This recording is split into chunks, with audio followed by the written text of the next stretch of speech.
मुंशी राम सेवक भौहें चढ़ाए हुए घर से निकले और बोले, इस जीने से तो मरना भला है। मृत्यु को प्रायः इस तरह के जीतने निमंत्रण दिए जाते हैं। यदि वह सबको स्वीकार करती तो आज सारा संसार उजाड़ दिखाई देता। मुंशी राम सेवक चांदपुर गांव के एक बड़े रईस थे। रईसों के सभी गुण इनमें भरपूर थे।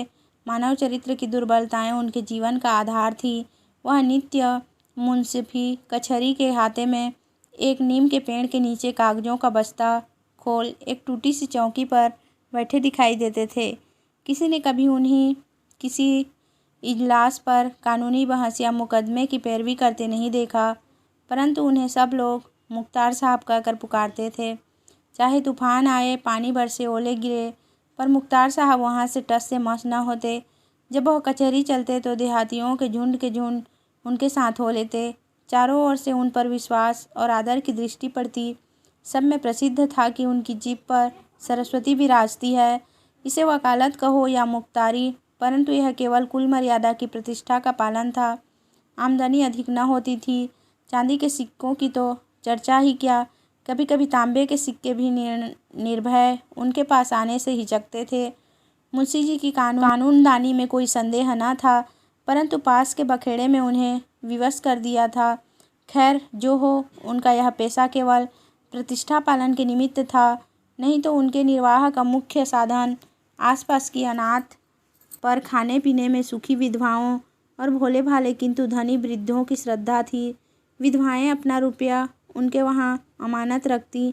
बूढ़े अपने कपूतों के डर से अपना धन उन्हें सौंप देते, पर रुपया एक बार उनकी मुट्ठी में जाकर फिर निकलना भूल जाता था। वह ज़रूरत पड़ने पर कभी कभी कर्ज ले लेते थे। भला बिना कर्ज के लिए किसी का काम चल सकता है। भोर को सांझ के करार पर रुपया लेते, पर वह सांझ कभी नहीं आती थी।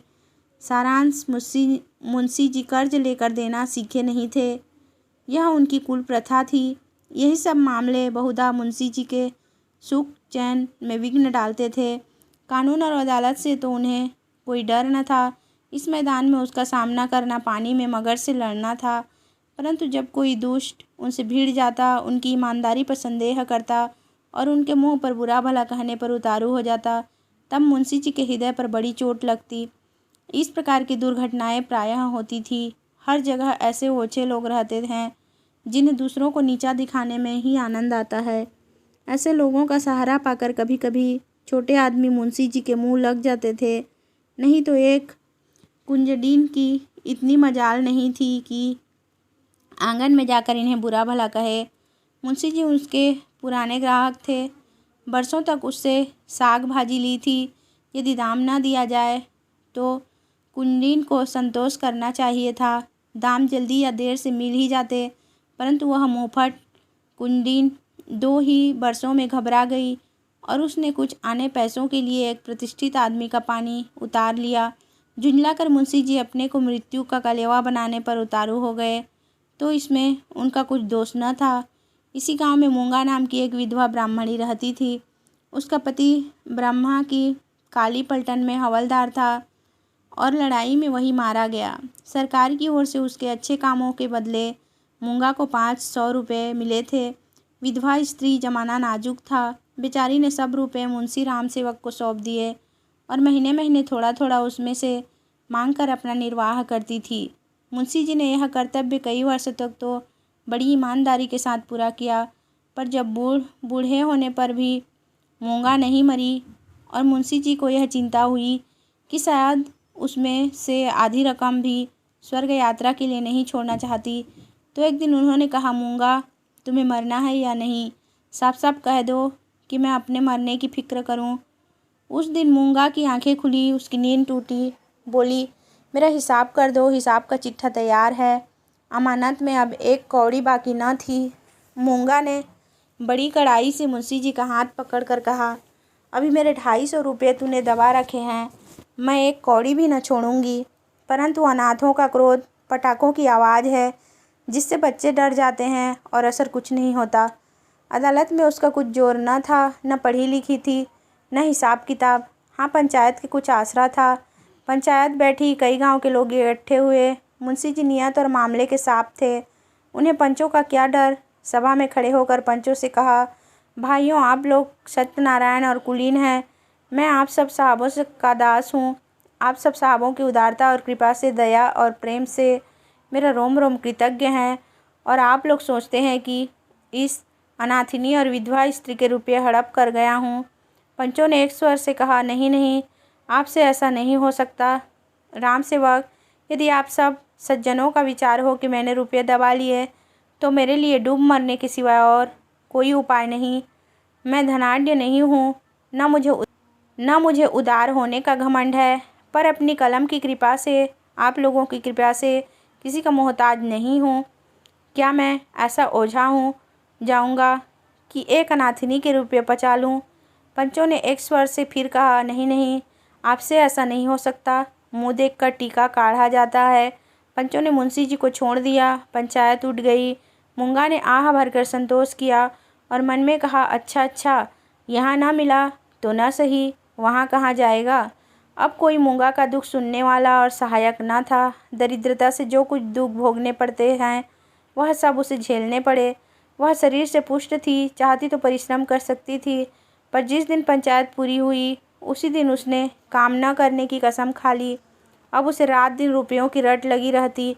उठते बैठते सोते जागते उसे केवल एक काम था, और वह मुंशी राम सेवक का भला मनाना। अपने झोपड़े के दरवाजे पर बैठी हुई वह रात दिन उन्हें सच्चे मन से आशीष करती। बहुधा अपने आशीष के वाक्यों में ऐसे कविता के वाक्य और उपमाओं का व्यवहार करती कि लोग सुनकर अचंभे में आ जाते। धीरे धीरे मूंगा पगली हो चली। नंगे सिर, नंगे शरीर, हाथ में एक कुल्हाड़ी लिए हुए सुनसान स्थानों में जा बैठती। झोपड़ी के बदले अब वह मरघट पर, नदी के किनारे, खंडहरों में घूमती दिखाई देती। बिखरी हुई लटें, लाल लाल आँखें, पागलों सा चेहरा, सूखे हुए हाथ पांव, उसका यह स्वरूप देखकर लोग डर जाते थे। अब कोई उसे हंसी में भी नहीं छेड़ता। यदि वह कभी गाँव में निकल आती तो स्त्रियां घरों की किवाड़ बंद कर लेती, पुरुष कतरा कर इधर उधर से निकल जाते और बच्चे चीख मार कर भागते। यदि कोई लड़का भागता न था तो वह मुंशी राम सेवक का सुपुत्र राम गुलाम था। बाप में जो कुछ कोर कसर रह गई थी वह बेटे में पूरी हो गई थी। लड़कों का उसके मारे नाक में दम था। गांव के काने लंगड़े आदमी उसकी सूरत से चिढ़ते थे, और गालियाँ खाने में तो शायद ससुराल में आने वाले दामाद को भी इतना आनंद ना आता हो। वह मूंगा के पीछे तालियां बजाता, कुत्तों को साथ लिए वह उस समय तक रहता जब तक वह बेचारी तंग आकर गांव से निकल ना जाती। रुपया पैसा होश हवास खोकर उसे पगली की पदवी मिली, और अब वह सचमुच पगली थी। अकेली बैठी अपने आप घंटों बातें किया करती, जिसमें राम सेवक के मांस, हड्डी, चमड़े, आँखें, कलेजा आदि को खाने, मसलने, नोचने, खसोटने और बड़ी उत्कट इच्छा प्रकट की जाती थी। और जब उसकी यह इच्छा सीमा तक पहुंच जाती तो वह राम सेवक के घर की ओर मुँह करके खूब चिल्लाकर और डरावने शब्दों में हाँक लगाती, तेरा लहू पीऊँगी। प्रायः रात के सन्नाटे में यह गरजती हुई आवाज़ सुनकर स्त्रियां चौंक पड़ती थीं, परंतु इस आवाज़ से भयानक उसका ठट्ठा कर हंसना था। मुंशी जी के लहू पीने की कल्पित खुशी में वह जोर से हंसा करती थी। इस ठठाने से ऐसी आसुरिक उदंडता, ऐसी पाशविक उग्रता टपकती थी कि रात को सुनकर लोगों का खून ठंडा हो जाता था। मालूम होता मानो सैकड़ों उल्लू एक साथ हंस रहे हैं। मुंशी राम सेवक बड़े हौसले और कलेजे के आदमी थे। न उन्हें दीवानी का डर था, न फौजदारी का, परंतु मूंगा के इन डरावने शब्दों को सुनकर वह भी सहम जाते। हमें मनुष्य के न्याय का डर न हो, परंतु ईश्वर के न्याय का डर प्रत्येक मनुष्य के मन में कभी कभी ऐसी ही भावना उत्पन्न कर देता। उनसे अधिक उनकी स्त्री के मन में। उनकी स्त्री बड़ी ही चतुर थी। वह उनको इन सब बातों में प्रायः सलाह दिया करती थी। उन लोगों की भूल थी जो लोग कहते थे कि मुंशी जी की जीभ पर सरस्वती विराजती है। वह गुण तो उनकी स्त्री को प्राप्त था। बोलने में वह उतनी ही तेज थी जितना मुंशी जी लिखने में थे, और यह दोनों स्त्री पुरुष प्रायः अपनी अवध दशा में सलाह करते कि अब क्या करना चाहिए। आधी रात का समय था। मुंशी जी नित्य नियम के अनुसार अपनी चिंता दूर करने के लिए शराब के 2-4 घूंट पीकर सो गए। एकाएक मूंगा ने उनके दरवाजे पर आकर जोर से हाँक लगाई, तेरा लहू पीऊँगी, और खूब खिलखिलाकर हंसी। मुंशी जी यह भयावह ठहाका सुनकर चौंक पड़े। डर के मारे पैर थर थर काँपने लगे। कलेजा धक धक करने लगा। दिल पर बहुत जोर डालकर उन्होंने दरवाज़ा खोला, जाकर नागिन को जगाया। नागिन ने झुंझला कर कहा, क्या है, क्या कहते हो? मुंशी जी ने दबी आवाज़ से कहा, वह दरवाजे पर खड़ी है। नागिन उठ बैठी। क्या कहती है?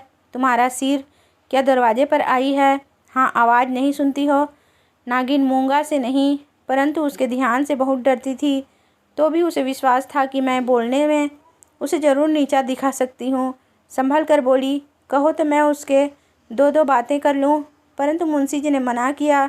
दोनों आदमी पैर दबाए ड्योढ़ी में गए और दरवाजे से झांक कर देखा। मूंगा की धुंधली मूरत धरती पर पड़ी थी और उसकी सांस तेजी से चलती हुई सुनाई देती थी। राम सेवक के लहू मांस की भूख में वह अपना लहू और मांस सुखा चुकी थी। एक बच्चा भी उसे गिरा सकता था, परंतु उससे सारा गांव थर-थर कांपता था। हम जीते मनुष्य से नहीं डरते, पर मुर्दे से डरते हैं। रात गुजरी, दरवाज़ा बंद था, पर मुंशी जी और नागिन ने बैठकर रात काटी।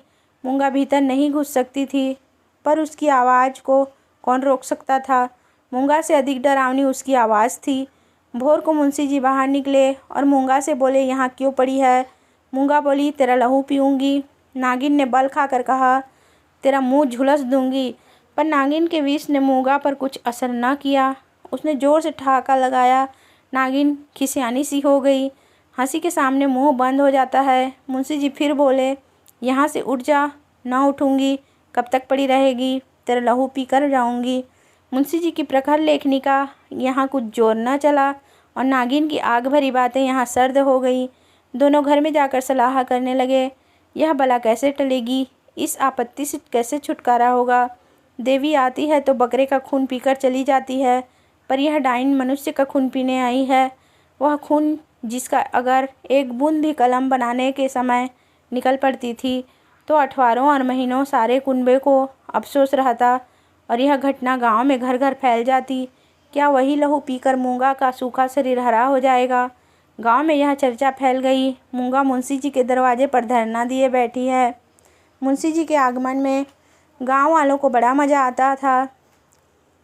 देखते देखते सैकड़ों आदमियों की भीड़ लग गई। इस दरवाजे पर कभी कभी भीड़ लगी रहती थी। यह भीड़ राम गुलाम को पसंद न थी। मूंगा पर उसे ऐसा क्रोध आ रहा था कि यदि उसका वश चलता तो वह इसे कुएं में ढकेल देता। इस तरह का विचार उठते ही राम गुलाम के मन में गुदगुदी समा गई और वह बड़ी कठिनता से अपनी हंसी रोक सका। आहा, वह कुएं में गिरती तो क्या मज़े की बात होती, परंतु यह चुड़ैल यहाँ से टलती ही नहीं। क्या करूँ? मुंशी जी के घर में एक गाय थी जिसे खाली दाना और भूसा तो खूब खिलाया जाता, पर वह सब उसकी हड्डियों में मिल जाता। उसका ढांचा पुष्ट होता जाता था। राम गुलाम ने उसी गाय का गोबर एक हांडी में घोला और सब का सब बेचारी मूंगा पर उड़ेल दिया। उसके थोड़े बहुत चीटे दर्शकों पर भी डाल दिए। बेचारी मूंगा लथपथ हो गई और लोग भाग खड़े हुए। कहने लगे, यह मुंशी राम गुलाम का दरवाज़ा है, यहाँ इसी प्रकार का शिष्टाचार किया जाता है। जल्द भाग चलो, नहीं तो अब इससे भी बढ़कर खातिर की जाएगी। इधर भीड़ कम ना हुई, उधर राम गुलाम घर में जाकर खूब हंसा और खूब तालियां बजाई। मुंशी जी ने व्यर्थ की भीड़ को ऐसे सहज में और ऐसे सुंदर रूप से हटा देने के उपाय पर अपने सुशील लड़के की पीठ ठोकी। सब लोग तो चंपत हो गए, पर बेचारी मूंगा ज्यों की त्यों बैठी रह गई। दोपहर हुई, मूंगा ने कुछ नहीं खाया। सांझ हुई, हजार कहने सुनने से भी खाना नहीं खाया। गांव के चौधरी ने बड़ी खुशामद की, यहाँ तक कि मुंशी जी ने हाथ तक जोड़े, पर देवी प्रसन्न न हुई। निदान मुंशी जी उठकर भीतर चले गए। वह कहते थे कि रूठने वाले को भूख आप ही मना लिया करती है। मूंगा ने यह रात भी बिना दाना पानी के काट दी। लाला जी और ललाइन ने आज फिर जाग जाग कर भोर किया। आज मूंगा की गरज और हंसी बहुत कम सुनाई पड़ती थी। घर वालों ने समझा बला टली। सवेरा होते ही जो दरवाज़ा खोलकर देखा तो वह अचेत पड़ी थी। मुंह पर मक्खियाँ भिनभिना रही थी और उसके प्राण प्रखरू उड़ चुके थे। वह इस दरवाजे पर मरने ही आई थी। जिसने उसके जीवन की जमा पूंजी हर ली थी, उसी को अपनी जान भी सौंप दी, अपने शरीर की मिट्टी तक उसको भेंट कर दी। धन से मनुष्य को कितना प्रेम होता है। धन अपनी जान से भी ज़्यादा प्यारा होता है, विशेषकर बुढ़ापे में। ऋण चुकाने के दिन ज्यों ज्यों पास आते जाते हैं, त्यों-त्यों उसका ब्याज बढ़ता जाता है। यह कहना यहाँ व्यर्थ है कि गांव में इस घटना से कैसी हलचल मची और मुंशी राम सेवक कैसे अपमानित हुए। एक छोटे से गांव में ऐसी असाधारण घटना होने पर जितनी हलचल हो सकती, उससे अधिक ही हुई। मुंशी जी का अपमान जितना होना चाहिए था, उससे बाल बराबर भी कम न हुआ। उनका बचा खुचा पानी भी इस घटना से चला गया। अब गांव का चमार भी उनके हाथ का पानी पीने का, उन्हें छूने का रवादार न था। यदि किसी घर से कोई गाय खूंटे पर मर जाती है तो वह आदमी महीनों द्वार द्वार भी मांगता है फिरता है। न नाई उसकी हजामत बनावे, न कहार उसका पानी भरे, न कोई ओसी छुए। यह गौ हत्या का प्रायश्चित था। ब्रह्म हत्या का दंड तो इससे भी कड़ा है और इसमें अपमान भी बहुत है। मूंगा यह जानती थी और इसलिए इस दरवाजे पर आकर मरी थी। वह जानती थी कि मैं जीते जी तो कुछ नहीं कर सकती, मर कर उससे बहुत कुछ कर सकती हूँ। गोबर का उपला जब जल कर खाक हो जाता है तब साधु संत उसे माथे पर चढ़ाते हैं। पत्थर का ढेला आग में जलाकर आग से अधिक तीखा और मारक होता है। मुंशी राम सेवक कानूनदा थे। कानून ने उन पर कोई दोष नहीं लगाया था। मूंगा किसी कानूनी दफ़ा के अनुसार नहीं मरी थी। ताजीरात हिंद में उसका कोई उदाहरण नहीं मिलता था। इसलिए जो लोग उनके प्रायश्चित करवाना चाहते थे, उनकी भारी भूल थी। कुछ हर्ज नहीं, कहार पानी न भरे न सही, वह पानी भर लेंगे। अपना काम आप करने में भला लाज ही क्या। बला से नाई बाल न कट बनवाएंगे। हजामत बनाने का काम ही क्या है। दाढ़ी बहुत सुंदर वस्तु है। दाढ़ी मर्द की शोभा और श्रृंगार है। और जो फिर बालों से ऐसी घिन होगी तो एक एक आने में तो अस्तूरे मिलते हैं। धोबी कपड़े न धोएगा, इसकी भी कुछ परवाह नहीं। साबुन तो गली गली कौड़ियों के मोल आता है। एक बट्टी साबुन में दर्जनों कपड़े ऐसे साफ हो जाते हैं जैसे बगुले के पर। धोबी क्या खाकर ऐसा साफ कपड़ा धोएगा। पत्थर पर पटक पटक कर कपड़ों का लत्ता निकाल लेता है। आप पहने दूसरे को भाड़े पर पहनाए, भट्टी में चढ़ाए, रेह में भिगोए, कपड़ों की तो दुर्गति कर डालता है। जभी तो कुर्ते 2-3 साल से अधिक नहीं चलते। नहीं तो दादा हर 5वें बरस 2-3 अचकन और 2 कुर्ते बनवाया करते थे। मुंशी राम सेवक और उनकी स्त्री ने दिन भर तो यूँ ही कहकर अपने मन को समझाया। सांझ होते ही उनकी तर्कनाएँ शिथिल हो गई। अब उनके मन पर भय ने चढ़ाई की। जैसे तैसे रात बीतती थी, भय भी बढ़ता जाता था। बाहर का दरवाज़ा भूल से खुला रह गया था, पर किसी की हिम्मत न पड़ती थी कि जाकर बंद तो कर आए। निदान नागिन ने हाथ में दिया लिया, मुंशी जी ने कुल्हाड़ा, राम गुलाम ने गंडासा। इस ढंग से तीनों आदमी चौंकते हिचकते दरवाजे पर आए। यहाँ मुंशी जी ने बहादुरी से काम किया। उन्होंने निधड़क दरवाजे से बाहर निकलने की कोशिश की। कांपते हुए पर ऊंची आवाज़ में नागिन से बोले, तुम व्यर्थ डरती हो, वह क्या यहाँ बैठी है। पर उनकी प्यारी नागिन ने उन्हें अंदर खींच लिया और झुंझला कर बोली, तुम्हारा यही लड़कपन तो अच्छा नहीं। यह दंगल जीतकर तीनों आदमी रसोई के कमरे में आए और खाना पकने लगा, परंतु मूंगा उनकी आंखों में घुसी हुई थी। अपनी परछाई को देखकर मूंगा का भय होता था। अंधेरे कोने में मूंगा बैठी मालूम होती थी। वही हड्डियों का ढांचा, वही बिखरे हुए बाल, वही पागलपन, वही डरावनी आँख मूंगा का नक्शीस दिखाई देता था। इसी कोठरी में आटे दाल के कई मटके रखे हुए थे। वहाँ कुछ पुराने चिथड़े भी पड़े हुए थे। एक चूहे को भूख ने बेचैन किया। मटकों ने कभी अनाज की सूरत न देखी थी, पर सारे गांव में मशहूर था कि इस घर में चूहे गजब के डाकू हैं। तो वह उन दानों की खोज में जो मटकों से कभी नहीं गिरे थे, रेंगता हुआ इस चिथड़े के नीचे आ निकला। कपड़े में खड़खड़ाहट हुई। फैले हुए चिथड़े मूंगा की पतली टांगें बन गई। नागिन देखकर झिझकी और चीख उठी। मुंशी जी बदहवास होकर दरवाजे की ओर लपके। राम गुलाम दौड़कर उनकी टांगों से लिपट गया। चूहा बाहर निकल आया। उसे देखकर इन लोगों के होश ठिकाने हुए। अब मुंशी जी साहस करके मटके की ओर चले। नागिन ने कहा, रहने भी दो, देख ली तुम्हारी मर्दांगी। मुंशी जी अपनी प्रिया नागिन के इस अनादर पर बहुत बिगड़े। क्या तुम समझती हो मैं डर गया? भला डर की क्या बात थी? मूंगा मर गई, क्या वह बैठी है? मैं कल नहीं दरवाजे के बाहर निकल गया था, तुम रोकती रही, मैं न माना। मुंशी जी की इस दलील ने नागिन को निरुत्तर कर दिया। कल दरवाजे के बाहर निकल जाना या निकलने की कोशिश करना साधारण काम न था।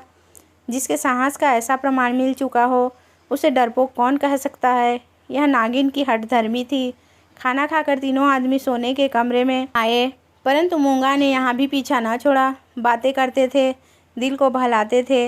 नागिन ने राजा हरदौल और रानी सारंधा की कहानियाँ कही। मुंशी जी ने फौजदारी के कई मुकदमे का हाल कह सुनाया, परंतु तो भी इन उपायों से भी मूंगा की मूर्ति उनकी आंखों से सामने से न हटती थी। जरा खटखटाहट होती तब तीनों चौंक पड़ते। उधर पत्तियों में सनसनाहट हुई कि इधर तीनों के रोंगटे खड़े हो गए। रह रह कर एक धीमी आवाज़ धरती के भीतर से उनके कानों में आती थी, तेरा लहू पीऊँगी। आधी रात को नागिन नींद से चौंक पड़ी। वह इन दिनों गर्भवती थी। लाल लाल आँखों वाली, तेज और नुकीले दांतों वाली मूंगा उसी की छाती पर बैठी हुई जान पड़ती थी। नागिन चीख उठी, बावली की तरह आंगन में भाग आई और एकाएक धरती पर चित्त गिर पड़ी। सारा शरीर पसीने पसीने हो गया। मुंशी जी भी उसकी चीख सुनकर चौंके, पर डर के मारे आंखें न खुली। अंधों की तरह दरवाज़ा टटोलते रहे। बहुत देर के बाद उन्हें दरवाज़ा मिला। आंगन में आए। नागिन जमीन पर पड़ी हाथ पांव पटक रही थी। उसे उठाकर भीतर लाए, पर रात भर उसने आंखें न खोली। भोर को अकबक बकने लगी। थोड़ी देर में ज्वर हो गया, बदन लाल तवा सा हो गया। सांझ होते होते सन्निपात हो आया और आधी रात के समय जब संसार में सन्नाटा छाया हुआ था, नागिन इस संसार से चल बसी। मूंगा के डर ने उसकी जान, जब तक मूंगा जीती रही वह नागिन के फुफकार से सदा डरती रही। पगली होने पर भी उसने कभी नागिन का सामना नहीं किया, पर अपनी जान देकर उसने आज नागिन की जान ली। भय में बड़ी शक्ति है। मनुष्य हवा में एक गिरह भी नहीं लगा सकता, पर इसने हवा में एक संसार रच डाला है। रात बीत गई, दिन चढ़ता आता था, पर गांव का कोई आदमी नागिन की लाश उठाने को आता न दिखाई दिया। मुंशी जी घर घर घूमे, पर कोई न निकला। भला हत्यारे के दरवाजे पर कौन जाए, हत्यारे की लाश कौन उठाए। इस समय मुंशी जी का रोब-दाब, उनकी प्रबल लेखनी का भय और उनकी कानूनी प्रतिभा एक भी काम न आई। चारों ओर से हार कर मुंशी जी फिर अपने घर आए। यहाँ उन्हें अंधकार ही अंधकार दिखता था। दरवाजे तक तो आए, पर भीतर पैर नहीं रखा जाता था, न बाहर ही खड़े रह सकते थे। बाहर मूंगा थी, भीतर नागिन। जी को कड़ा करके हनुमान चालीसा का पाठ करते हुए घर में घुसे। उस समय उनके मन पर जो बीतती थी वही जानते थे। उनका अनुमान करना कठिन है। घर में लाश पड़ी हुई, न कोई आगे न पीछे। दूसरा ब्याह तो हो सकता था, अभी इसी फागुन में तो 50वां लग रहा है, पर ऐसी सुयोग्य और मीठी बोली वाली स्त्री कहाँ मिलेगी। अफसोस, अब तगादा करने वालों से बहस कौन करेगा, कौन उन्हें निरुत्तर करेगा। लेन देन का हिसाब किताब कौन इतनी खूबी से करेगा। किसकी कड़ी आवाज़ तीर की तरह तगादेदारों की छाती में चुभेगी। यह नुकसान अब पूरा नहीं हो सकता। दूसरे दिन मुंशी जी लाश को एक ठेले गाड़ी पर लाद कर गंगा जी की तरफ चले। 100 के साथ जाने वालों की संख्या कुछ भी न थी। एक स्वयं मुंशी जी, दूसरे उनके पुत्र रत्न राम गुलाम जी। इस बेइज्जती से मूंगा की लाश भी नहीं उठी थी। मूंगा ने नागिन की जान लेकर भी मुंशी जी का पिंड न छोड़ा। उनके मन में हर घड़ी मूंगा की मूर्ति विराजमान रहती थी। कहीं रहते उनका ध्यान इसी ओर रहा करता था। यदि दिल बहलाव का कोई उपाय होता तो शायद वह इतने बेचैन न होते, पर गांव का एक पुतली भी उनके दरवाजे की ओर न झांकता था। बेचारे अपने हाथों पानी भरते, आप ही बर्तन धोते। सोच और क्रोध, चिंता और भय, इतने शत्रुओं के सामने एक दिमाग कब तक ठहर सकता। विशेषकर वह दिमाग जो रोज़ रोज़ कानूनी की बहसों में खर्च हो जाता था। अकेले कैदी की तरह उनके 10-12 दिन तो ज्यों त्यों कर कटे। 14वें दिन मुंशी जी ने कपड़े बदले और बोरियां बस्ता लिए हुए कचहरी चले। आज उनका चेहरा कुछ खिला हुआ था। जाते ही मेरे मुवक्किल मुझे घेर लेंगे, मेरा मातम पुरसी करेंगे। मैं आंसुओं की 2-4 बूंदें गिरा दूंगा, फिर बेनामों, रहनामों और सुलहनामों की भरमार हो जाएगी। मुट्ठी गर्म होगी। शाम को जरा नशे पानी का रंग जम जाएगा, जिसके छूट जाने से जी और भी उचाट हो रहा था। इन्हीं विचारों में मग्न मुंशी जी कचहरी पहुँचे, पर वहाँ रहनामों की भरमार और बेनामों की बाढ़ और मुवक्किलों की चहल पहल के बदले निराशा की रेतीली भूमि नजर आई। बस्ता खोले घंटे बैठे रहे पर कोई नज़दीक भी ना आया। किसी ने इतना भी ना पूछा कि आप कैसे हैं। नए मुवक्किल तो खैर, बड़े बड़े पुराने मुवक्किल जिनका मुंशी जी से कई पीढ़ियों से सरोकार था, आज उनसे मुंह छिपाने लगे। वह नालायक और अनाड़ी रमजान, जिसकी मुंशी जी हंसी उड़ाते थे और जिसे शुद्ध लिखना भी न आता था, गोपियों में कन्हैया बना हुआ था। वाह रे भाग्य, मुवक्किल यूँ मुँह फेर चले जाते, कभी की जान पहचान ही नहीं। दिन भर कचहरी की खाक छानने के बाद मुंशी जी अपने घर चले, निराशा और चिंता में डूबे हुए। ज्यों ज्यों घर के निकट आते थे, मूंगा का चित्र सामने आ जाता था। यहाँ तक कि जब घर का द्वार खोले और दो कुत्ते जिन्हें राम गुलाम ने बंद कर रखा था झटपट बाहर निकले तो मुंशी जी के होश उड़ गए। एक चीख मारकर जमीन पर गिर पड़े। मनुष्य के मन और मस्तिष्क पर भय का जितना प्रभाव होता है उतना और किसी शक्ति का नहीं।